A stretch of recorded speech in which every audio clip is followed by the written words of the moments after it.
Hello साथियों, राधे राधे, जय श्री कृष्णा। मैं आरबी लोधा स्वागत करता हूं आपके अपने RB GK trick YouTube channel में।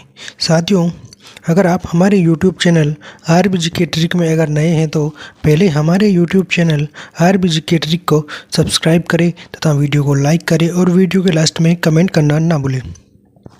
साथियों, अपने पुराने वीडियो में शाकंभरी के चौहानों के से संबंधित कुछ महत्वपूर्ण प्रश्नों के बारे में चर्चा की थी और साथियों, आज हम रणथंभौर के चौहानों के बारे में चर्चा करने वाले हैं। तो साथियों, आज हम रणथंभौर के चौहानों के 15 महत्वपूर्ण प्रश्नों के बारे में चर्चा करेंगे जो अनेक प्रतियोगी परीक्षाओं में पूछे जा चुके हैं। साथियों, तो वीडियो को लास्ट तक अवश्य देखें। साथियों, अपन वीडियो स्टार्ट करते हैं। अपना पहला प्रश्न है साथियों, रणथंभौर के चौहान वंश का संस्थापक कौन था? जी हाँ साथियों, रणथंभौर के चौहान वंश का संस्थापक कौन था?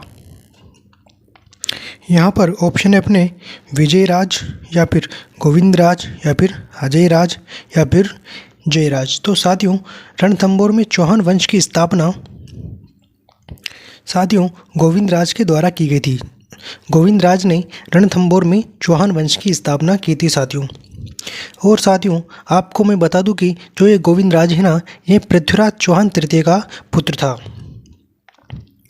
अपना अगला प्रश्न है साथियों, प्रश्न नंबर 2। प्रश्न नंबर 2 के बारे में चर्चा करेंगे अपन। गोविंदराज किसका पुत्र था? साथियों, मैंने आपको अभी ही बताया था कि गोविंदराज पृथ्वीराज चौहान तृतीय का पुत्र था। तो यहाँ पर अपने ऑप्शन नंबर सी सही हो जाएगा, पृथ्वीराज चौहान तृतीय। गोविंदराज पृथ्वीराज चौहान तृतीय का पुत्र था। अपना अगला प्रश्न है प्रश्न नंबर 3। प्रश्न नंबर 3 को देखेंगे अपन साथियों। गोविंदराज को रणथंभौर की जागीर किसने प्रदान की थी? साथियों, गोविंदराज को रणथंभौर की जागीर किसके द्वारा प्रदान की गई थी? तो अपने ऑप्शन यहाँ पर कुतुबुद्दीन ऐबक के द्वारा या फिर पृथ्वीराज तृतीय के द्वारा या फिर मोहम्मद घोरी के द्वारा या फिर जयचंद गहेड़वाल के द्वारा। तो साथियों, पृथ्वीराज चौहान के पुत्र गोविंदराज को रणथंभौर की जागीर साथियों कुतुबुद्दीन ऐबक के द्वारा प्रदान की गई थी। कुतुबुद्दीन ऐबक ने गोविंदराज को रणथंभौर की जागीर प्रदान की थी। तो अपना यहाँ पर ऑप्शन नंबर ए सही हो जाएगा साथियों। अपना अगला प्रश्न है प्रश्न नंबर 4। प्रश्न नंबर 4 को देखेंगे अपन।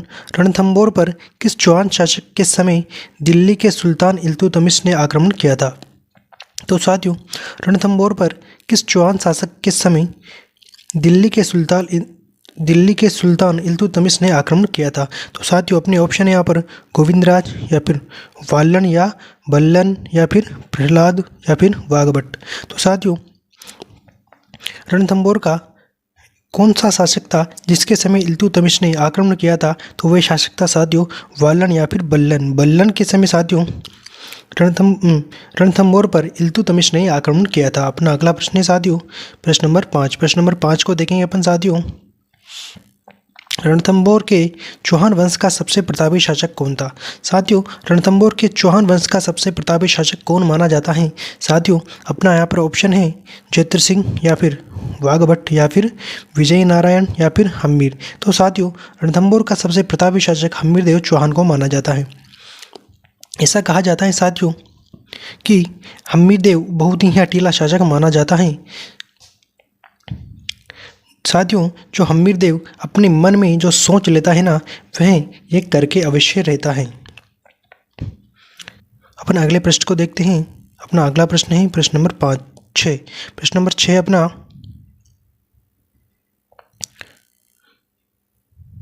प्रश्न नंबर 6 थोड़ा इसको नीचे करेंगे, चलो देखते हैं। प्रश्न नंबर 6 अपना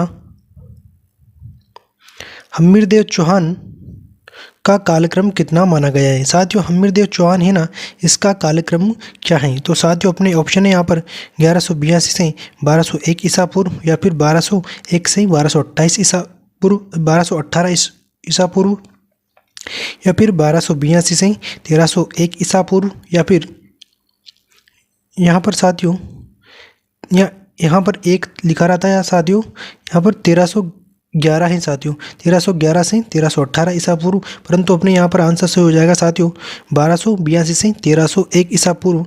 ये हम्मीरदेव चौहान का शासनकाल माना जाता है। 1282 से 1301 ईसा पूर्व के मध्य रणथंभौर पर हम्मीरदेव चौहान ने शासन किया था। अपना अगला प्रश्न है प्रश्न नंबर 7। प्रश्न नंबर 7 को देखेंगे अपन, हम्मीरदेव को अन्य किस नाम से जाना जाता है। साथियों, जो हम्मीरदेव चौहान है ना, यह रणथंभौर का सबसे प्रतापी शासक था। इसे और किस नाम से जाना जाता है? तो साथियों, अपने ऑप्शन है यहाँ पर धर्मी शासक, या फिर हठी शासक, या फिर मनु शासक, या फिर दयालु शासक। मैंने साथियों आपको अभी ही बताया था कि हम्मीरदेव के बारे में एक कहावत प्रसिद्ध है कि हम्मीरदेव एक हठीला शासक था। तो यहाँ पर अपने ऑप्शन नंबर बी सही हो जाएगा, हठीला शासक। हम्मीरदेव को हठीले शासक के नाम से भी जाना जाता है।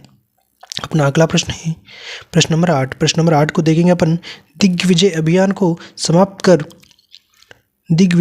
को समाप्त करने पर हम्मीर ने कौन से यज्ञ का आयोजन किया था। साथियों, दिग्विजय अभियान को समाप्त करने पर हम्मीरदेव के द्वारा कौन सा यज्ञ आयोजित किया गया था। तो साथियों, अपने यहाँ पर ऑप्शन है अश्वमेध यज्ञ, या फिर पौराणिक यज्ञ, या फिर कोटीय यज्ञ, या फिर लाखीय यज्ञ। तो साथियों, दिग्विजय अभियान के समाप्त करने पर हम्मीरदेव ने कोटीय यज्ञ का आयोजन किया था। साथियों, कोटीय यज्ञ। अपने यहाँ पर ऑप्शन सी सही हो जाएगा। अपना अगला प्रश्न है प्रश्न नंबर 9।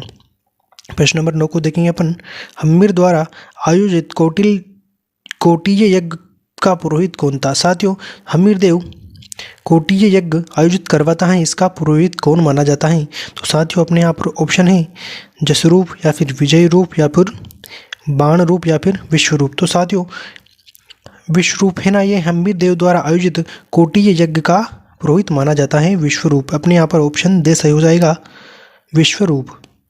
अपना अगला प्रश्न है प्रश्न नंबर 10। प्रश्न नंबर 10 को देखेंगे अपन, दिल्ली के सुल्तान जलालुद्दीन खिलजी ने रणथंभौर पर 1291 ईस्वी में आक्रमण किया था। अपना अगला प्रश्न है प्रश्न नंबर 11। प्रश्न नंबर 11 को देखेंगे अपन साथियों,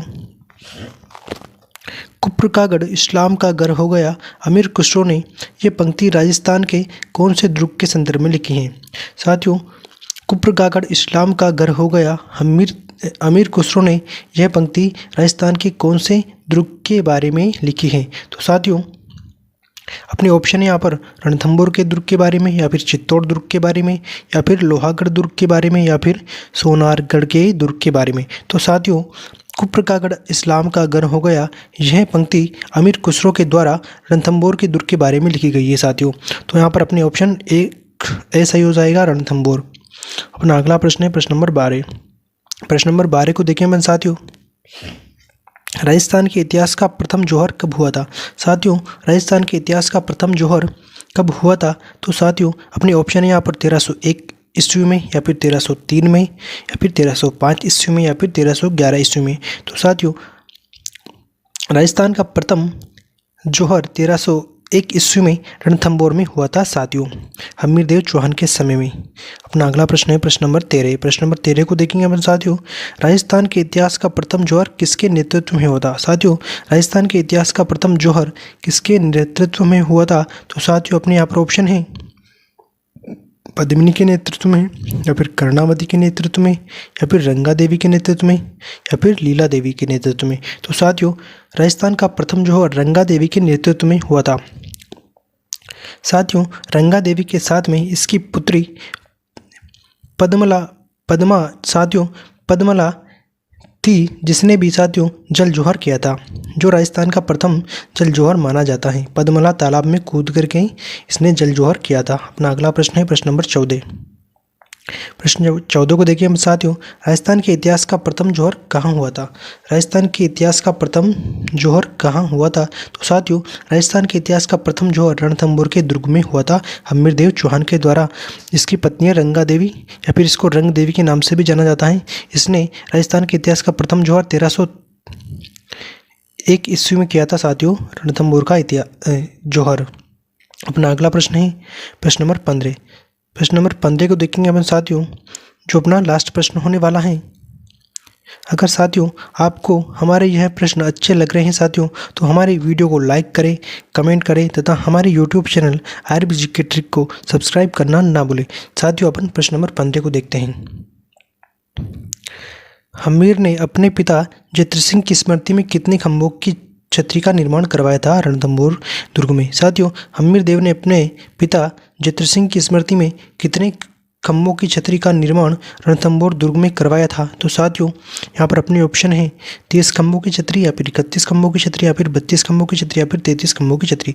तो साथियों, हम्मीर देव के द्वारा अपने पिता जत्र सिंह की स्मृति में रणथंभौर के दुर्ग में 32 खंभों की छतरी का निर्माण करवाया था। साथियों, ऐसा कहा जाता है कि हम्मीर देव चौहान है ना, यह अपने पिता जत्र सिंह की याद में एक 32 खंभों की छतरी का निर्माण करवाता है। ऐसा कहा जाता है कि जत्र सिंह ने कुल 32 वर्षों तक शासन किया था, इसीलिए हम्मीर देव ने अपने पिता जत्र सिंह की याद में 32 खंभों की छतरी का निर्माण करवाया था।